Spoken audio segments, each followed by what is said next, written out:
Hey, Madam President, looks like everybody in the waiting room has been admitted. Okay, great. Thank you very much. Okay, so we have a couple, well, actually, we have a couple that we need to have everybody muted just so that we don't hear background noise too. So we can just do that, and I think that's happening. And I see there's another person on else. We'll probably have people come in, obviously being at 6 o'clock as people maybe come home and join late. So I'll go ahead and get started. So first I'll call the meeting to order, and we have a quorum. We have all 5 members of the board of directors here. First, we'll do the Pledge of Allegiance, and I'll ask James Lee to lead us in the pledge, please. And I'll stand if you'd like to stand. Thank you, Madam President. May all please rise and join me. Please the nearest flag. So, pledge allegiance to the flag of the United States of America. And to the republic for which it stands, one nation, under God, indivisible, with liberty and justice for all. Thank you. Okay, I'll call for a motion to adopt tonight's agenda. So moved. Director Bodner will second that motion. Roll call, James? Okay, Director Bodner, how do you vote? Yes. Director Erickson? You might be muted. I stepped away there. Oh, you are muted.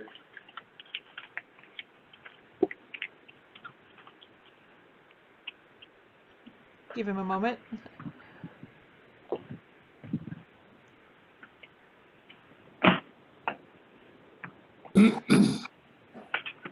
Here we're doing a roll call for the adoption of the agenda.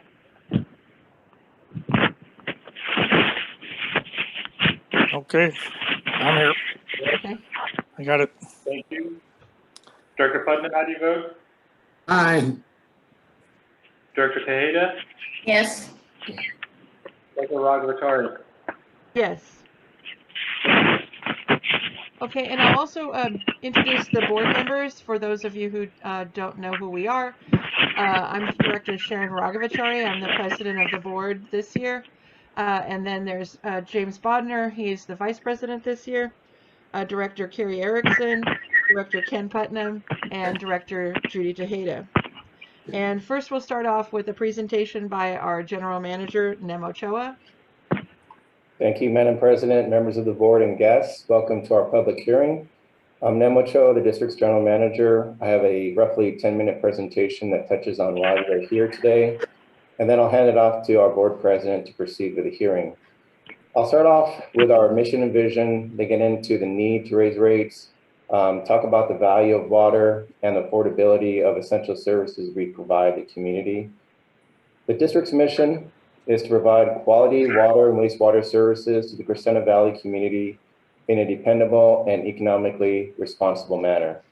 And our vision is to secure sustainable water supplies and ensure infrastructure reliability while furthering our commitment to accountability, transparency, and cost effectiveness. Our planning efforts, our operations, and our policy decisions revolve around meeting our mission and vision.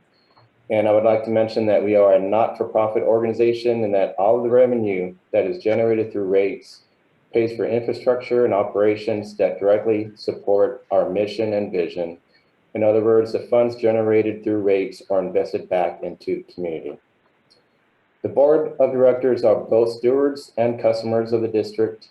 The policy decisions, they impact them in the same way their decisions impact all ratepayers. The board of directors are committed to a long-term plan to address aging infrastructure and water supply reliability. We have a significant amount of infrastructure that was built in the 1950s, which is approaching or has exceeded its useful life. Replacement of pipelines, wells, reservoirs, and other infrastructure need to ramp up in order for this community to receive safe and reliable drinking water and sewer services in the future. Planning and making investments in infrastructure and water resources is key in navigating through climate change and drought. We have several projects that focus on water supply resiliency and the concept of one water which means looking at creative ways to fully integrate components of the water cycle, both naturally and through technology. And I'm basically referring to stormwater capture, which many of us have heard about, groundwater recharge, and the possibility of treating and recycling the wastewater that our community is generating. It is not only responsible to look at viable resource options, but it's becoming a necessity to do so. Next slide, please. As professionals in the water industry, we take our responsibility to this community very seriously. CVWD staff is comprised of experts in engineering, finance, operations, water resources. We've conducted several studies and performed a significant amount of strategic planning to ensure we can execute our mission and vision now and in the future. As we all know, being resilient is not only about mitigating drought and water scarcity, it's about being able to manage through pandemics, economic downturns, natural disasters caused by earthquakes or wildfires. It's about working with our energy providers to ensure we have reliable power or backup generators to produce and pump water throughout the community when it is needed most.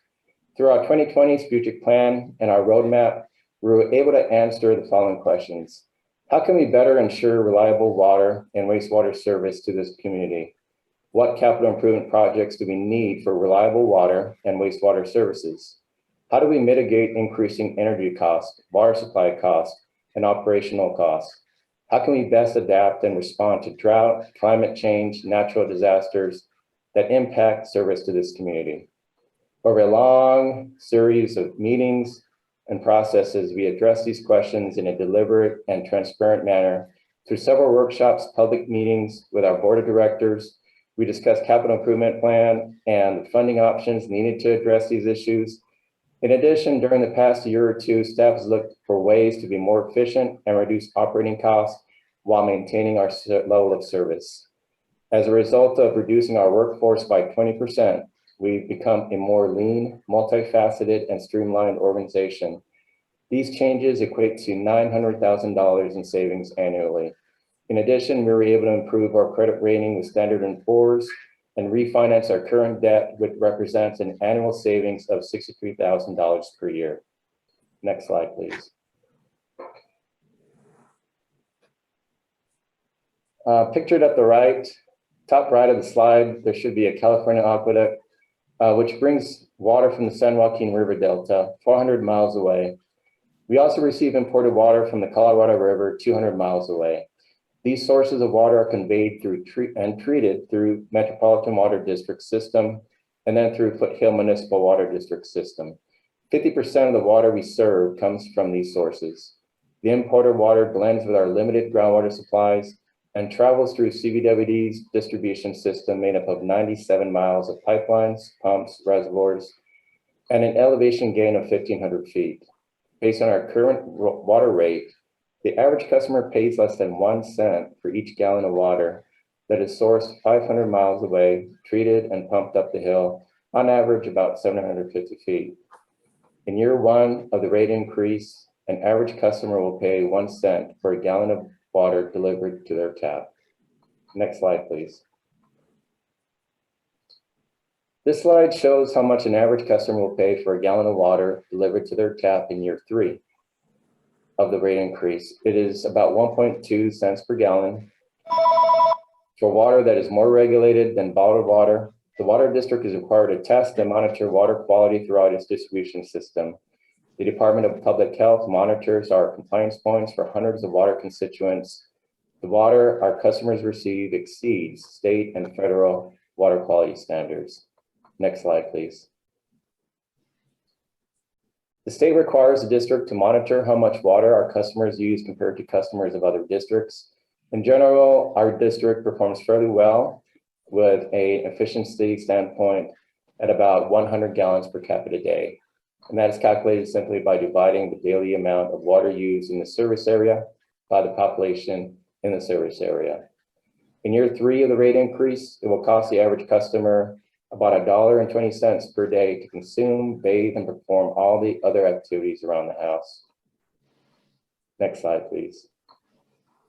Now I'll go over some key points regarding our wastewater system and the need for a rate increase in this critical area of operation. Our community generates about 1.5 million gallons of raw sewage per day. And the wastewater then travels through CVWD's collection system, a 71-mile network of sewer pipelines. We then convey our wastewater to the Los Angeles Glendale Water Reclamation Plant through a district-owned sewer trunk line that travels the city of Glendale for about 6.3 miles until it reaches the reclamation plant located near the 5 freeway and Colorado Boulevard. Depending on the plant's daily capacity and the constituents in the CVWD's wastewater, some of the district's wastewater is diverted to Hyperion Wastewater Treatment Plant located in Playa del Rey, about 27 miles away. Because the proper handling and treatment of raw sewage is highly regulated and poses a risk to human health and the environment, there just really isn't much flexibility in how CVWD currently manages that 1.5 million gallons of raw sewage being generated in our community. CVWD is in a service agreement with the city of Los Angeles, which owns and operates both plants. We paid about 1.9 million last fiscal year for the treatment costs, which makes up half of the district's entire wastewater operating budget.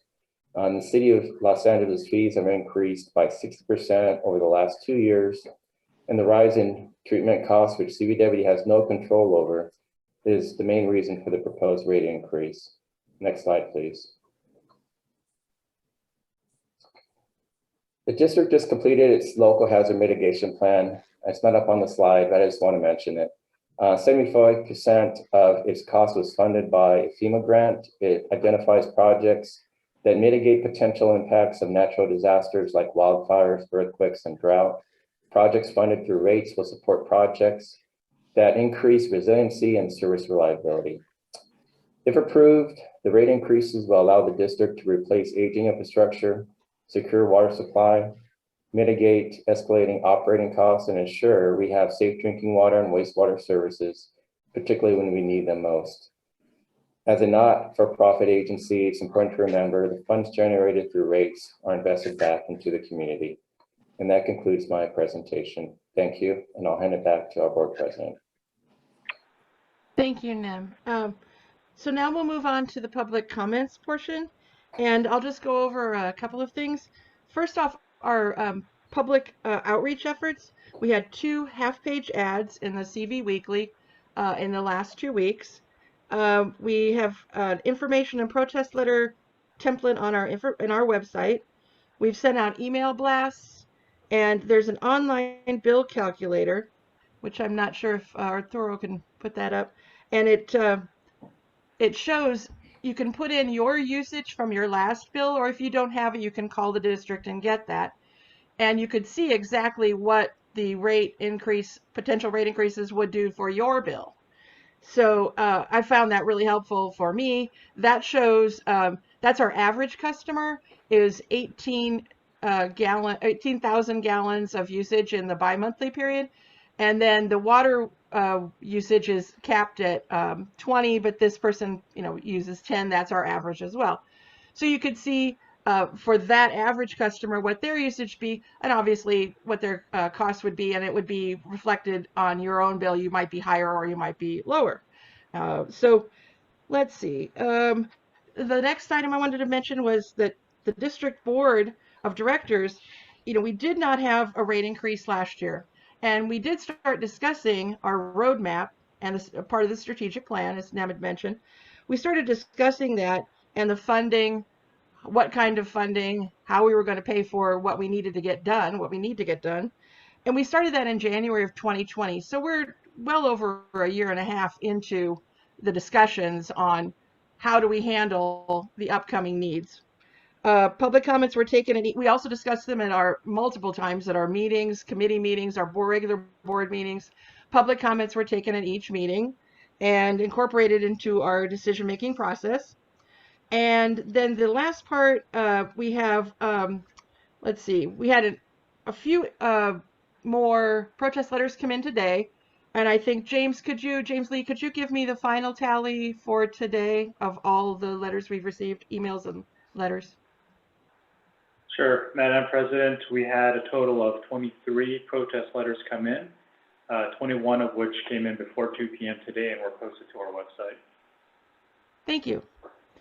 Okay, let's see. Then also, I wanted to point out that we're not making a decision tonight that is for our next meeting. This is just the public hearing where we get your feedback. So also the cost of service study, if you have any questions about that, we do have a gentleman from Raftellus who did our cost of service study. He could just answer kind of a brief question. He won't be going over it. We've had multiple public meetings on, again, what information went into that cost of study, what it means, and he could just, if you have just a simple question for him, we can do that at the end. Let's see. I wanted to point out too, as Nem said, the directors, we're customers as well. We don't get any break for being a director. We pay the same rates as everybody else. And then I'll move on to public comment. So the speakers, I'm going to put a time limit of 3 minutes for each speaker. And we'll go in the order that you came into the room. So you may have seen the numbers after your names. And if you could state your name, that would be really helpful, because some of you I see are phone numbers or a series of numbers, which doesn't tell me who you are. So tonight, the questions that are relevant to the Prop 218 notice will be responded to. And if you have questions that are relevant for just the Prop 218, if you have any other questions, such as we often get a question about hard water, there's a calcium level of the water or something like that, those can be answered later by staff. They can be followed up by staff later. So let's see. So I'll go along. Let's see. And I just want to make sure I didn't miss anything. Oh, so you'll get a 30-second warning and a 10-second warning. Do you have that? You could show us what that looks like, Arturo? I don't know if you have that pulled up. I'm just wanting to, and I know some of you are on the phone, so it'll have to be, I'm sorry? Go ahead and restart it up. Yeah, how is that going to work? Because I didn't see how that was going to work. Just do the presentation. So it's gonna start with the 3 minute, and then it's gonna go down. It's gonna show 2 minutes, then it's gonna show 1 minute. When it gets to 30 seconds, it's gonna chime, and then at 10 seconds, it's gonna chime again, and then once it's over, it's gonna say thank you for your comment. Okay, so there will be an audible. That's great. So then Yes. the people on the phone can hear as well as the people can see it on the screen. Thank you. I appreciate that. I wasn't sure how that was going to work. Nope. And Ken, did I see your hand up before we move on? Did I see you wanted to say something? I just wanted to get to the public comments. Director Putnam? No? Okay. No. No. Okay. Okay, good. I thought I saw you. I thought I saw your hand up. Okay, so let me see. Well, I'm going to have a hard time. There's so many people here. I'm going to have to figure out which ones. James Lee, can you see the full screen? I can't. And I can see the full screen of participants, and what I suggest is that everybody who wishes to share a public comment verbally, raise their hand now, and then we will call you in the order that you entered the meeting. And that, okay, you can raise it at the bottom of the screen. It's easier to do it if you can do it at the bottom of the screen. You don't have to hold your hand up and your hand will get tired eventually. So I don't know if you see at the screen, you could see reactions, raise hand. I don't know if you see that on the bottom of your Zoom screen. That will help you to see who, okay. So James, I can't see everyone. So if you want to go ahead and call them, I would appreciate it, because I am not seeing everybody as easily as I thought I could. So again, please state your name. I'm sorry. Please state your name first and then your comment or question. Go ahead. I'm going to go ahead and call out the people that I do see. So is that Peter Roses that I see with your hand up? Okay, so we have Mr. Peter Roses, we have Jonas Williams, Frank Colcord, and Patrick, whose last name I'm not sure of. So those are the names that I'm seeing right now. And you can go ahead and call them as they come up. That would save me in case I'm not seeing them. I don't want to miss someone. If you have a good view of them. So Mr. Roses, oh, okay. Sorry, go ahead. Mr. Roses, you are our first participant. So Arturo is going to ask you to unmute right now, and then please unmute yourself when prompted, and go ahead and introduce yourself and provide your comments. Is it Peter Roses up? We can hear you. Thank you. Okay, thank you. My name is Peter Roses, and I live on Ocean View Boulevard in La Cañada. And I'm one of the people who have a separate water delivery than the sewerage, if you will. So I tried to put my thoughts together in a letter, and I'll try and summarize it as best I can. Since we have an if you will, agency transfer of information, the first point is that the La Cañada Irrigation District uses a different methodology of calculating usage and units than the Crescenta Valley Water District. And I'd ask, I don't believe the two are being equated. That's something for you to check into, but in essence, I believe we are being overestimated in our sewage charges. Secondly, I contacted the La Cañada Irrigation District, and they gave me about 7 years of water usage. And as we know, over the last 7 years, we've been in this drought, and a majority of the water that we're using up here, not only us, but everybody in our area, including your clients, your customers, are all being charged for a lot of irrigation water. And by simply looking at the water usage over those years, you can easily tell that people are running running the irrigation. Now, your methodology for calculating our sewage is based on the, I believe, the February-March timeframe of water usage. And I went back in all these 7 years, and that has been just about the worst.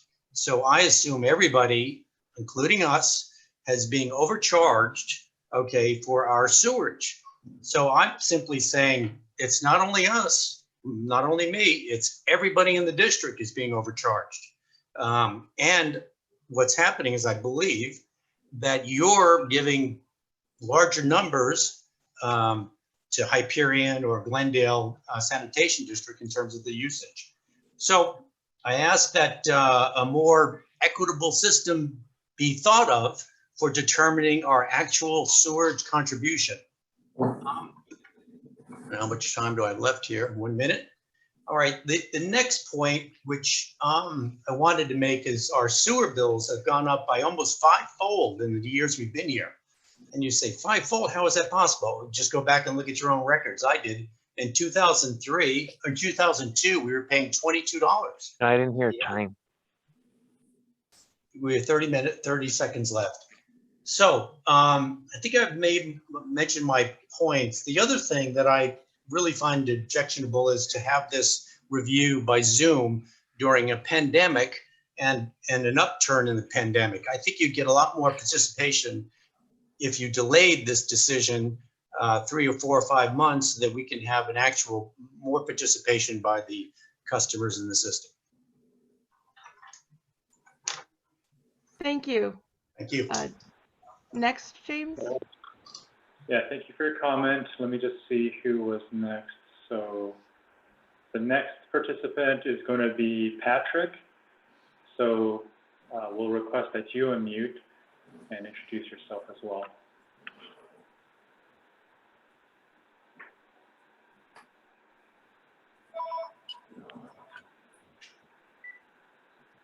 Hello? I'm in a conference right now on Zoom. Let me call you back.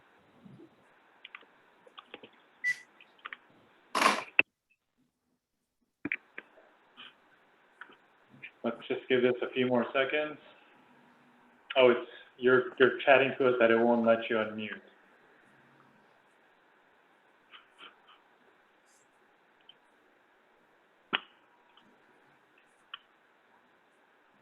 Thank you.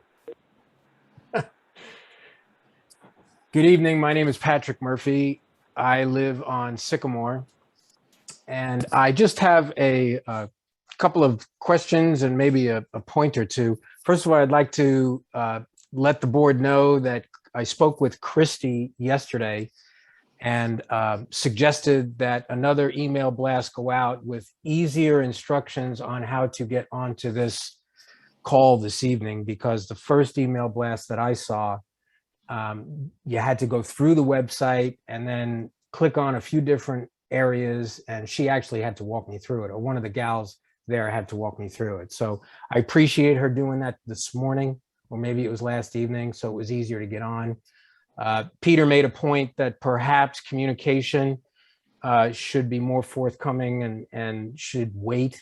A decision should wait until more people are involved. I would echo that. I do have a couple of questions. Number one, will the district share their operating statements and balance sheet, current balance sheet of the company? And then secondly, how does the district compare with other water companies? I moved here recently from Burbank, and we did not have anywhere near the cost of water in Burbank that we have here. So I find it a little shocking that the numbers that we pay every couple of months. So that's pretty much all I have is the comparison. And can we take a look at the balance sheet and operating statements? Thank you. Thank you. James, are the financials online on our website? Yes, they are. So the financials for the last, I'm not sure, 5 to 10 years or so they're online. Yes, they are. With the current balance sheet? Yes. Okay, I'll dig through the website to try and find that. And if you need help, please call the district and they can point you in the right direction. Yeah, and Christy, I'll echo it again. The people that I spoke with yesterday at the office were very helpful. Great, thanks. That's always good to know too. Thank you. Okay, James, who's next? Who has their hand up? Okay, the next person with their hand up, and while I say this, I know a couple more people had joined in the last couple of minutes. So if you are planning to share a public comment tonight, please go ahead and raise your hand. You can just press the raise your hand button. So the next speaker will be Mr. Frank Colcord. We can just unmute him. Good evening, Madam President and directors. Thank you for your time. My name is Frank Colcord. I'm a retired environmental engineer, a La Crescenta resident, and I also represent CVWD as a director at the Foothill Municipal Water District. Foothill, as Mr. Ochoa mentioned, is the local public not-for-profit agency that provides the Crescenta Valley and others in our area with imported water. This evening, though, I speak not as a director, but as a CVWD ratepayer of 37 years. In regard to the subject Prop 218 notice, I stand tonight in support of the proposed budget and multi-year rate structure and increase. More specifically, I support the proposed budget first because it is forward-looking, as it funds a long-term capital improvement plan to ramp up the replacement of La Crescenta's aging water pipes, tanks, and wells. Second, it is cost-conscious by helping avoid the cost overruns resulting from failed old water pipes, like the one that burst on Pennsylvania Avenue a couple years ago and cost almost 3 times the amount to repair it than if it had been replaced before it failed. The budget is also realistic as it reflects the projected increases in the cost of imported water, as well as the 60% increase in wastewater treatment rates that CVWD is paying Los Angeles Department of Water and Power. Fourth, it helps provide for a sustainable water supply to the Crescenta Valley by funding automated metering, water conservation programs, and feasibility studies of local stormwater capture and wastewater recycling projects. And lastly, this budget is responsive to customer concerns, as it is the result of 2 years worth of serious cost cutting, strategic planning, and public engagement by CVWD staff and board. Directors, thanks again for your time, and please vote to approve the proposed budget and 3-year rate structure and increase. Thanks. Okay, thank you. I see in the chat someone asked a question if there'll be answers at the end particularly about the rates. And we do have Raf Tellis, who did our cost of service study. And so at the end, I was going to have them, hopefully they're making some notes on what was asked, so that, Kevin, if you can make notes, so that you can answer at the end how we got to, well, what's made up of the rates and are they equitable and all of that. So hopefully you can answer some of those questions at the end. Okay, James, go ahead for the next person. Okay, the next, and so far at this point, last person with their hand up is Mr. Jonas Williams. So we'll ask you to unmute.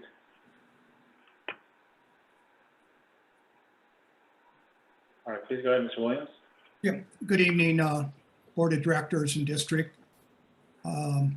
I followed this pretty close, and I agree that we do need some rate increases, but I have to disagree on, I think, how they were allocated.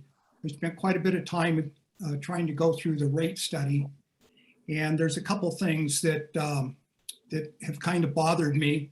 As Patrick indicated, that the wastewater usage rate, a lot of single family users have had to use more water this last year for some irrigation. We do have to use some for irrigation. And the year before, where we had a little wetter winter, I think it was more representative of what our actual wastewater usage is. And I noticed this month mine has almost doubled over last year. I am not putting any more wastewater down into the system than I did the year before.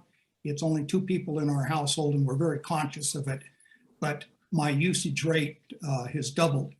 The second thing I'd like to bring to the board and the district's attention is the huge increase, the 16.7% increase in the tier 2. I really think that hits a lot of the single family users, and I just cannot figure out how that 16.7% came up. It's really, really targeting the single family user that will use some water for irrigation. You look at the discounts or the reduction for irrigation water, it just doesn't make sense to me. And I would ask them to go back and try to look at this 16.7% for tier 2. It's actually tier 3 only goes up 9%. So I can't understand why tier 2 is going up 16.7%.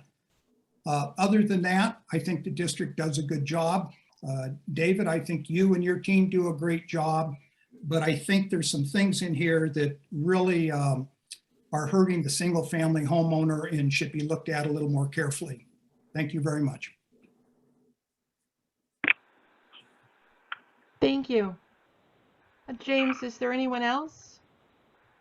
And Madam President, there are no other hands that have gone up. Okay, Kevin, maybe it's a good time if you could answer some of those questions regarding the cost of service. That would help for that. This is Kevin Kostick from Raftelis, who did our cost of service study. Thank you, President Ragavachari. Good evening, everyone. I took down 3 questions here towards the end of public comment. The first one, how do rates compare with neighboring agencies? That's always a tough one. It's a little bit of a, I use the expression lemons and limes, because each agency is significantly different, first and foremost with their sources of supply. Some agencies are blessed with very cheap and abundant groundwater, and some have none and rely entirely on imported water. You're kind of somewhere in between. So it's hard to compare even neighboring agencies with your own.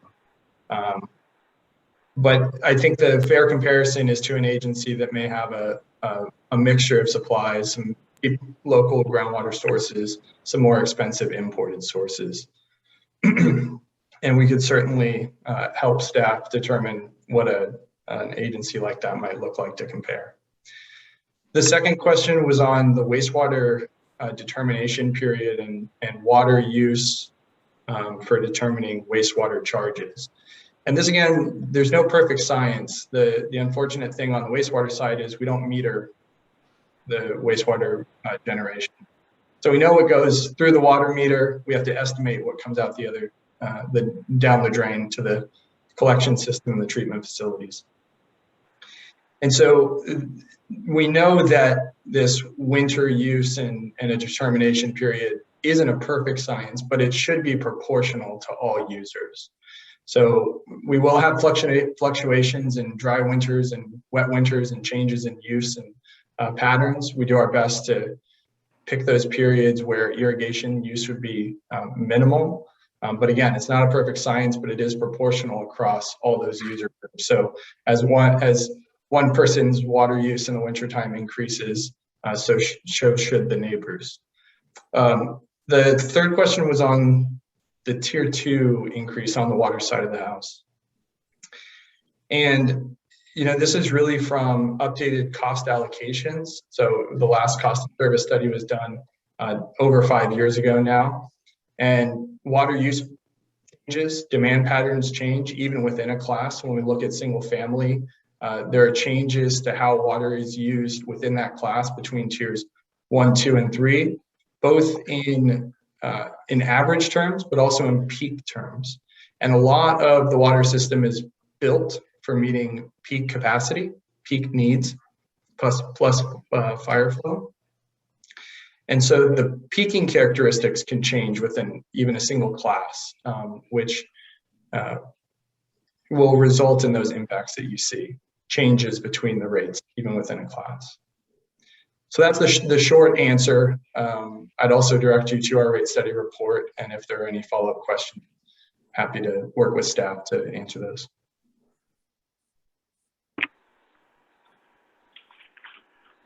Thank you. And there's a question about, for the people on the phone, if anyone, to raise your hand on the phone, you press *9. So if you do that, then we'll see that you've raised your hand on the phone. It isn't always obvious to do that. So James, do we have anyone who's on the phone that has their hand raised? I'm not seeing anybody, but I want to make sure I don't miss anyone. Yeah, why don't we maybe give it a minute? Yeah, exactly. I'll give it a minute. And then during that time, Madam President, if you don't mind my answering some of the more salient questions. I'm sorry, go ahead. What did you say? I'm sorry, I didn't hear you. Oh, I was just going to, while we're waiting, I was just going to address a few questions that had to do with tonight's discussion. Please do. But yeah, please. Yeah, that would be great. So I think this question came from Mr. Roses, and it had to do with the discrepancy in denomination for wastewater units. So you're right, there is a difference. La Canada irrigation uses cubic feet, 100 cubic feet, and we use 1,000 gallons. So we actually don't do the conversion. LCID does it for us before we get the data, and then we double check it. So that's what happens there. That would certainly be a concern, I agree. In terms of the winter water usage, you are correct. We do use February, March. That actually applies to specific customers. So because we have 4 billing cycles, each of which are bi-monthly, which span 2 months, our winter water usage actually goes back to, I believe, the tail end of December. It just depends on which billing cycle you're part of. And so, have weather patterns changed and rain and climate and things like that? Yes, most likely. But we believe that winter water usage, those months best represent winter water usage. Thank you for your questions.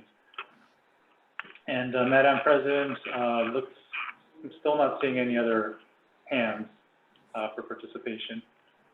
There is another question in the chat if you want to take that, James. I think that you can answer that, or Nem could answer that possibly. If you can see it, I can read it to you.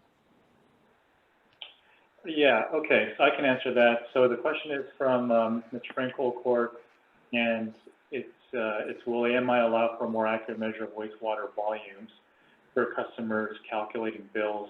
And the answer is definitely yes. We're just gonna have a much better idea. We'll know when there's discrepancies. We'll know when people aren't using water or using too much water, things like that.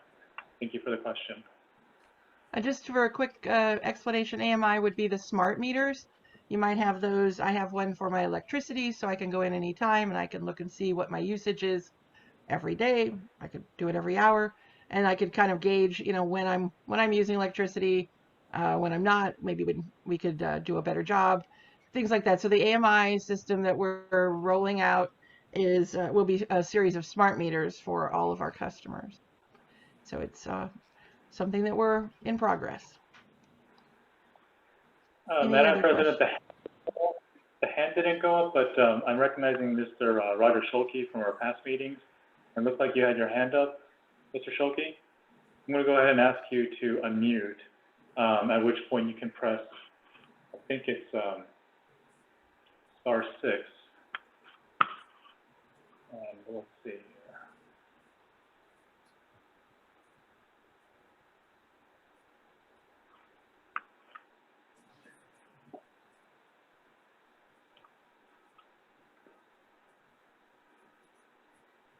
If you can hear me, Mr. Schulke, do you want to indicate by waving? Or if you do wish to speak? Okay, maybe I was seeing things. I'm sorry. Also, I'd like, there was a question or a couple of comments. Tom Bunn, Mr. Bunn, you were here a minute ago. No, I'm not seeing you. Tom, could you answer about the meetings that we're having and the reason we're having them on Zoom and that we'll be considering in the future? If you could cover that briefly. Well, the reason is simply that because of the pandemic, it makes it unsafe to meet together in the same room. The authorization to do that was scheduled to expire September 30th, but the legislature essentially extended it. So the board of directors is going to decide whether to continue meeting by Zoom or whether to meet in person. They'll do that later this month. Thank you. And I see there's one more question from Mr. Williams. And so, James, would you like to go ahead and allow unmute him? Thank you. Yeah, my last question was, why is the wastewater service charge, it's changed quite a bit. It's for multifamily, it's going to go down 5.3%, but for single family, it's going to go up 5.1%. Can somebody explain why there's such a difference on that? Multifamily, it's dropping. Single family residence, it's going up. There's a 10% difference between that. Thank you. Thank you. Kevin, would that be your thing to cover? I'm going to have to orient myself with those proposed wastewater charges in the question, if you could give me a moment. No problem.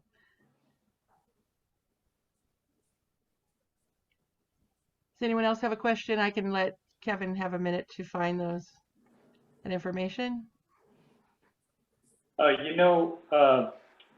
We did actually prepare a survey of all of our peer agencies, and so if you'd like, we can put that up on the screen, get a visual. That would be great. That'd be great. Okay.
James, were you still waiting on me? You know what, if you want to go ahead, Kevin, because Sure. I think we're having a little technical difficulties here. Thank you. Okay. Thank you. So back to me. Back to the wastewater, the proposed wastewater charges between single family and multifamily. So similarly to the explanation on, you know, why does tier 2 on the water side take the impact? Similarly on the wastewater side, when you update the cost of service, even if you keep the same methodology, you're updating the costs, where and how they're incurred. You're estimating the estimated wastewater generation for the different classes. And then another piece that's used is how many dwelling units we have in the different classes. So single family versus multifamily. So we use the wastewater generation estimates to allocate the costs. And then obviously over the last 5 or 6 years, we've had shifts in flow relative to one another. Because again, this is a zero-sum game. It's always, you know, cost relative, one class relative to another.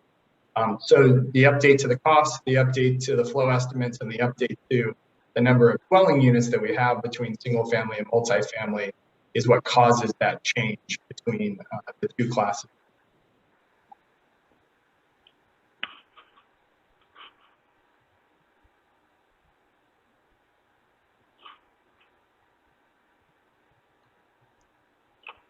Okay. We do think see that- the chart now. Yeah, we can see the chart, James. Okay. So hopefully, you know, as they say, pictures say 1,000 words, and you can kind of see there's a whole range of agencies here. So we, you know, typically we wouldn't compare ourselves to some of the larger agencies like Pasadena, Glendale, I think Burbank had been mentioned. Part of the reason for that is because size, and just like with anything, the power of economy of scale is insurmountable. You know, Pasadena's, I don't know how many tens of thousands of customers versus our 8,000 customers. There's a requisite amount of overhead that goes into any water agency, and so you're gonna expect to see them on the left side of that graph, and there they are. We're kind of smack dab in the middle. Our actual sister agencies, the ones that buy water from Foothill, our sister agencies, they would be Lincoln, La Cañada Irrigation, Los Flores. You have, to the right of us, you have Liberty, Mesa Crest, and Kinaloa Irrigation. Some of those other agencies like Sierra Madre, Roland Heights, Thousand Oaks, those are those that are very similar to us, not only in terms of size, but topography. One thing that a lot of people fail to kind of consider is the fact that elevation gain has a huge part to do with the cost of actually delivering water. Earlier, Mem had presented the actual cost of water, and just to review that for less than a cent per gallon, not only are we actually getting it from one of our two water sources, the State Water Project or the Colorado River, it's then going through Metropolitan, then it goes to Foothill, then it comes to us, and then we treat that, we pump that up the hill, bring it down to the reservoirs, then bring it down the distribution system all the way to your tap. And then in between, we're testing your water quality hundreds of times a year. You know, there's customer service to answer your questions, there's servicemen for after hours call outs when there's a main break, things like that. And so that's where that elevation gain makes a big difference. So as currently, our current rates right now, we're right there in the middle. And with the proposed increase, we would shift a little bit to the right. And hopefully that gives you an idea of where we stand with respect to other agencies. The other factor here that is not shown in the picture visually is there is a difference between the agencies in terms of how proactive they are about maintaining their infrastructure. So when you think about infrastructure, it's kind of the big unseen, the big unknown. And I think it's no secret that not just here, water agencies in Southern California, but just across America, you see, you know, a lot of the infrastructure that went in the 1950s and 60s. I think President Eisenhower had a huge emphasis on us being resilient as a nation in the case of attacks, building our roads and highways. That hasn't been replaced. And, you know, I don't want to single the other agencies out, but there's a number on the right side of the graph there where in years past they've had some very newsworthy water main breaks and wastewater overflows. And that's one of the primary reasons we're trying to avoid that and get ahead of the curve. So hopefully this graph sinks in and gives you a better idea of where we stack up in terms of other agencies. Thank you, James. Madam President? Yes, Yeah. go ahead. Madam President, I was just going to say, I noticed in chat that there's Miss Susan, number 26, who had asked a clarification question. Yes, maybe, Kevin, you want to give that another shot, or I can? Yeah, I saw that as well. Thank you. I was going to ask Kevin to do that. And Yeah, the sure. second question will be probably back to Nem or Christy, someone. Thank you. Yeah, so for the first question, so just as a reminder, the water rate, the use rate, is made up of component parts, of which we have different water supplies. We have fixed costs to deliver water during average conditions, and then we have costs to deliver water under peak demand conditions. So think about peak time of year, peak time of use. And so those extra capacity costs are built into the water system. They're there, if everybody only used water at an average rate, only a tier 1 customer, size the system up. But we have to have capacity available for those peak users and peak times of use. So there's a reshuffling between the prior cost of service and the updated cost of service, which happens every single time, where you get movement in how water is used between a class. The other piece that comes into play is water supply. So your source of supply mix changes year over year, and your forward-looking water supply in this cost of service is slightly different than what it was in the prior cost. And those sources of supply have very different costs, from, again, relatively cheap groundwater to relatively expensive import. So those are two components. And then the other components that we have in the water use rate is the conservation costs that we recover, that the agency incurs for driving conservation efforts, and then revenue offsets, which are non-rate revenues. So we sum up all of those as your water use rates. But the primary drivers there, again, are the differences in the water supplies and these peak demand costs that are spread between the classes. Madam President, if I could add just a little bit to that. Please. What Mr. Kostiuk was saying was that the rates charged to the tier 2 folks have to reflect the cost of service to those same people. And that's required by the California Constitution. Proposition 218, which was approved by the voters several decades ago now, requires that the prices be in proportion to the cost of serving the water to those people. So the district didn't have very much discretion. They just couldn't have decided to ignore that. What they did do, the board of directors did see that there was a dramatic increase in tier 2. And so they have determined to apply some non-rate revenue, which is not subject to Prop 218, to bring those costs down a little bit and to bring those rates in tier 2 down a little bit. It's not very much, but that's one thing that they had the legal discretion to do. Thank you, Tom. I appreciate that extra input. And the second part of the question, actually, is I could actually ask Christy possibly, because what incentives does the CVWD give for decreasing water usage via things like drought-tolerant plants, water-saving shower heads, etc.? Christy, could you, you're there, correct? I am here. Thank you. So I did post in the chat the websites that you can find. Currently, we are just passing on the rebates that are available from Metropolitan Water, which do include all of those things: smart timers, toilets, washing machines, sprinklers. Also, again, the grass replacement, turf replacement program. And that's the bewaterwise.com website. Additionally, Foothill will sometimes use, we get together and do funded events that they use metropolitan funds for to offer additional rebates, and those are on the FMWD website. We are getting ready to do another rain barrel distribution, and usually those will be posted on our website along with classes and resources. But shower heads are always available. You just need to contact me, and please feel free to give me a call, and I can hand you a bunch of resources and where you can go to take some classes. Also on the Be Water website, there's a whole list of classes on how to walk through those steps, change your irrigation timer, and change to drip irrigation and items like that. But I'd be happy to assist you with that. Thanks, Christy. Do we have any? I don't see any other hands. I don't see anything else.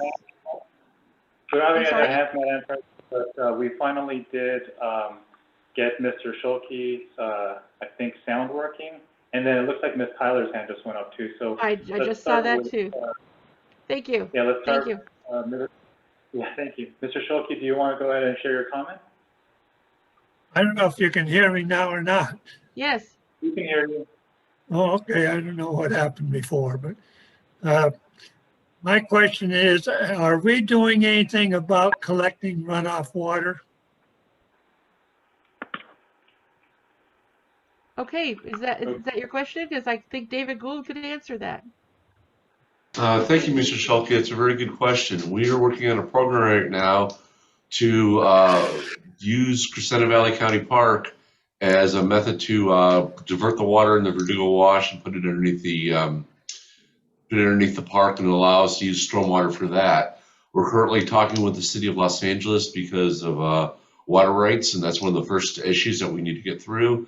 And once we complete that, then we can move forward. We're also going to look at grant opportunities through either the state or the county. LA County just passed Measure W, so we're also looking for that. Our first step along the way is to work with the city of Los Angeles on water rights, and once we get through that issue, we can move forward with that.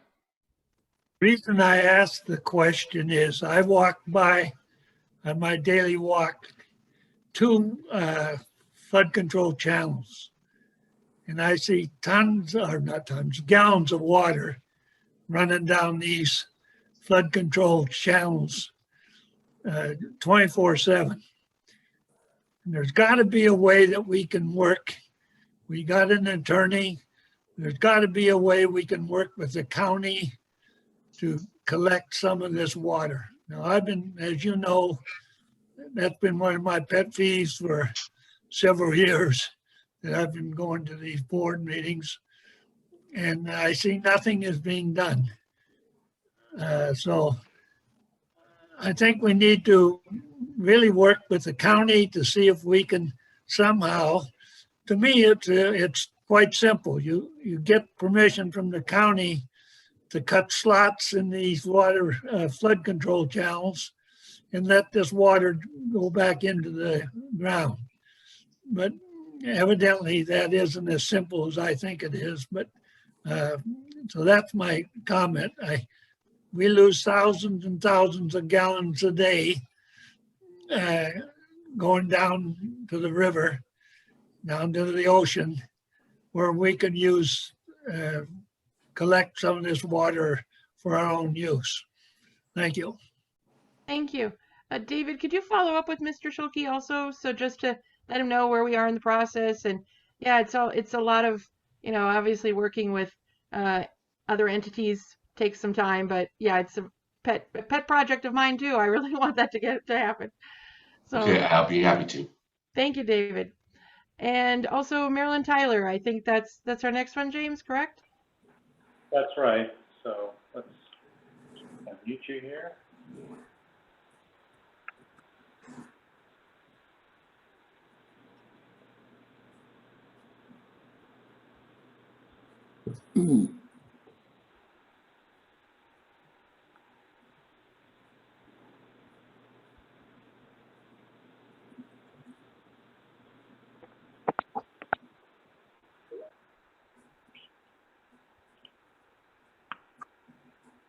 No, we're having trouble unmuting you, Marilyn.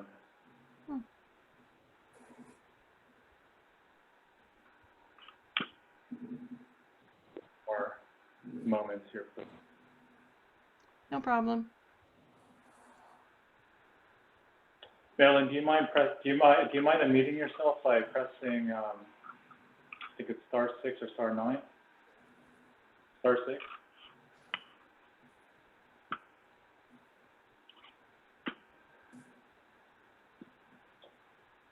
I'm almost wondering if she raised her hand and then maybe stepped away from the phone.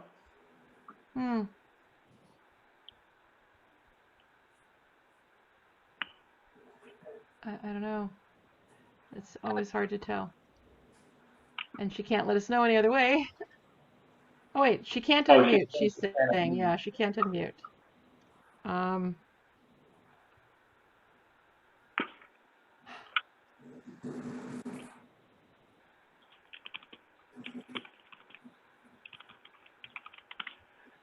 asking her in chat. Yeah, I see that. I was going to ask that as well. I know it's not as easy, but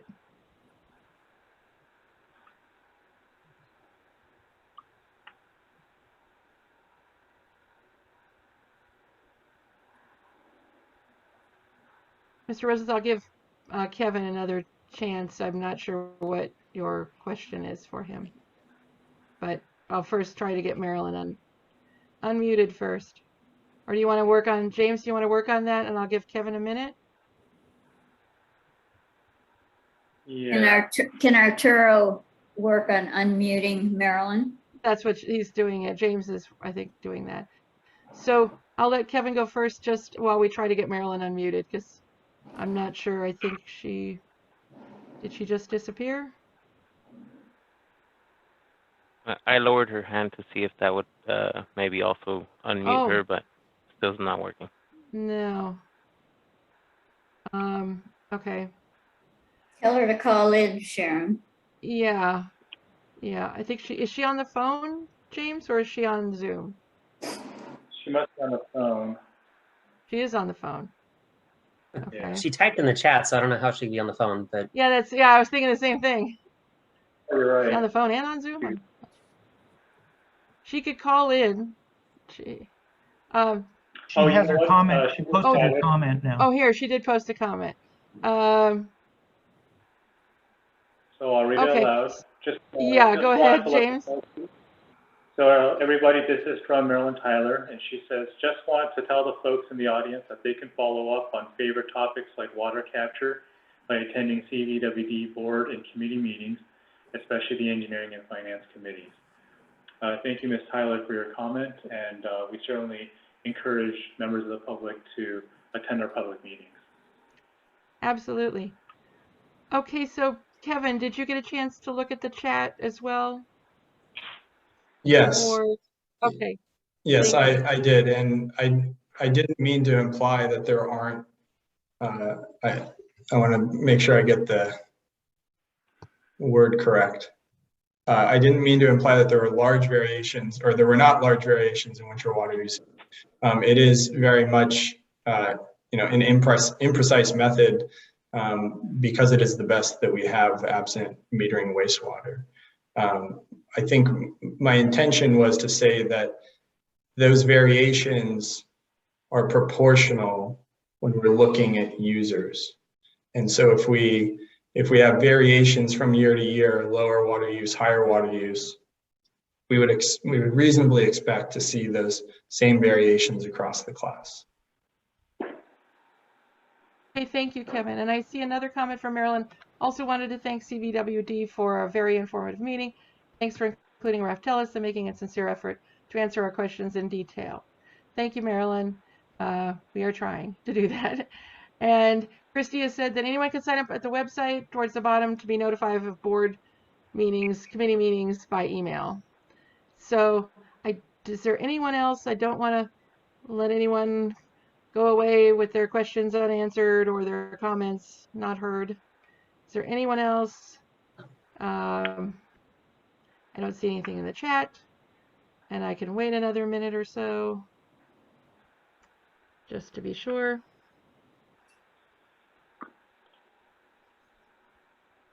I'm not seeing anyone. Oh, one more. What is the schedule? Okay, so Mr. Colcord is asking, what is the schedule for deciding our next meeting? That will be next Tuesday, and that will be at 7 o'clock. This was a public hearing, so we had it at 6. Our regular board meetings are at 7 o'clock, and that will be next week on Tuesday at 7 o'clock on Zoom as well. So anyone who wants to go ahead and sign up to get reminded and get the Zoom link will always be on our website, and the agenda goes out the Friday before. So, and that always has our link also to the meeting. So does anyone from the directors have anything to say? I don't want to end this without the directors saying anything that they want to say before I wrap up. Oh, okay, Director Bodnar? No, I just wanted to convey my appreciation for the members of the public to express their perspective and ask questions to the board and to staff. And I really look forward to educating more of the community as they get more involved. And this is obviously going to be a tough decision for the board to make, but we are getting good information from staff in terms of making that information. And this has been very helpful in terms of getting feedback from the community during this public hearing. Thank you. Anyone else? So I want to say also thank you for everyone attending. I know staff has always put in a lot of work. They've put in a lot of work over the last nearly 2 years to get us to this point. And so we will have a meeting next Tuesday where this item will be on the agenda for the final decision, or for the decision, I should say. No decision has been made at all. So for the decision to be made next week. And again, that's at 7 p.m. on Tuesday.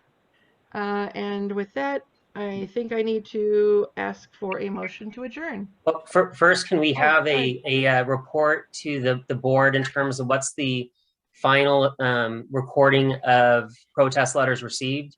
And then also, I think, to close the public hearing. Yes, thank you. Thank you, I appreciate that. Also, including anything that's come in since the beginning of this meeting, we are at a total of 23 letters received. Thank you. Do I need a motion to close the public hearing, Tom? No, you can just declare it to be closed. Okay, thank you. I will close the public hearing, and then I will seek a motion to adjourn the meeting.